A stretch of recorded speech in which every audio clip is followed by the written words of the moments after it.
کچھ فرما رہے ہیں کہ کچھ کتابیں جو لکھی گئی ہیں اور شیعہ کے نام پہ لکھی جا رہی ہے مزید، کل میں نے دکھائی بھی تھی کچھ متقفین کو، انہوں نے پڑھی بھی ہیں، تو اسی تناظر میں ہی سوال کر رہے ہیں کہ وہ کتابیں جو لکھی جا رہی ہیں اب ہمیں کیسے پتہ چلے، چناؤ کیسے کریں، یہ کتاب صحیح ہے یا غلط ہے؟ تو سیدھی سی بات ہے، اپنے آپ کو ایجوکیٹ کریں، اپنا شغف کتابوں سے پیدا کریں۔ آپ کی جو بڑی کتب ہیں وہ کون سی ہیں؟ کتب اربع ہیں، بلکہ حدیث کی 9 کتب ہیں آپ کی۔ آپ ان سے اپنے آپ کو ان کے قریب کریں، ان کتب کو پڑھیں، سمجھیں، نہج البلاغہ پڑھیں، قرآن پڑھیں۔ جب یہ معارف آپ کے ذہن میں ہوں گے، کوئی باطل نظریہ اب آئے گا، ان معارف جو آل محمد کی طرف سے ان کتب میں موجود ہیں، ان معارف کی روشنی میں آپ ان کتب کو بھی رد کر سکتے ہیں، باطل نظریات کو بھی رد کر سکتے ہیں۔ لیکن معارف کا ہونا آپ کے پاس بہت ضروری ہے، اس کے بغیر آپ کچھ نہیں کر سکتے۔ جو تو جتنا بھی یہ فیک ہو رہا ہے اس وقت، تشیع کے مذہب پہ بھی حملے ہیں، تشیع کے ایمان پہ بھی حملے ہیں، تشیع کی جان پہ بھی حملے ہیں، کوئی چیز آپ کی محفوظ نہیں رہ گئی، اور یہ حملے باہر سے بھی ہیں، اندر سے بھی ہیں۔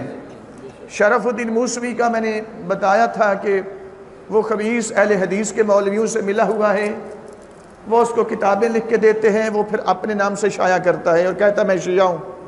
امیر المؤمنین کی نعوذ باللہ توہین کر رہا ہے اپنی کتابوں میں، سرکار امام زمان علیہ السلام کے وجود کی نفی کر رہا ہے اپنی کتابوں میں، کہتا ہے میں شیعہ ہوں۔ اس شیعہ پہ لعنت جو امیر المومنین کو نعوذ باللہ نادان اور جاہل کہے، وہ کافر ہے جو بندہ یہ جملہ کہے۔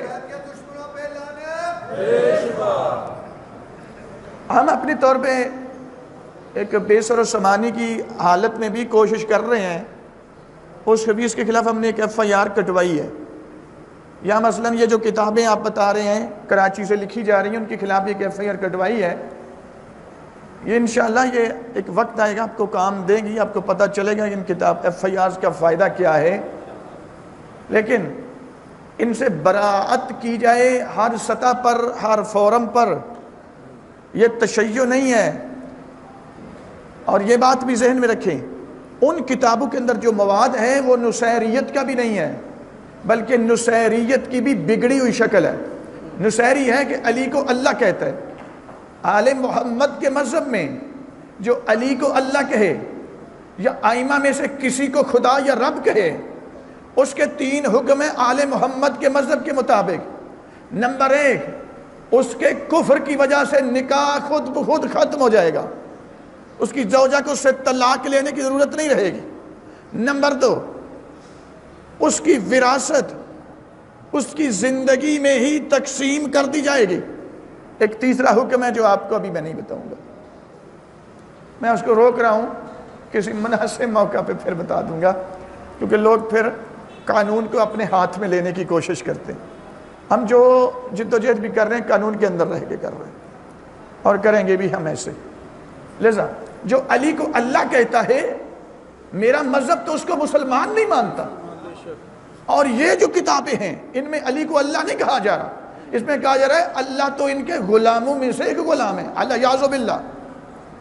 بابا یہ نصیریت کی بگڑی ہوئی شکل ہے، یہ نصیریت نہیں ہے، یہ دجالی نظام ہے، یہ دجالیت ہے۔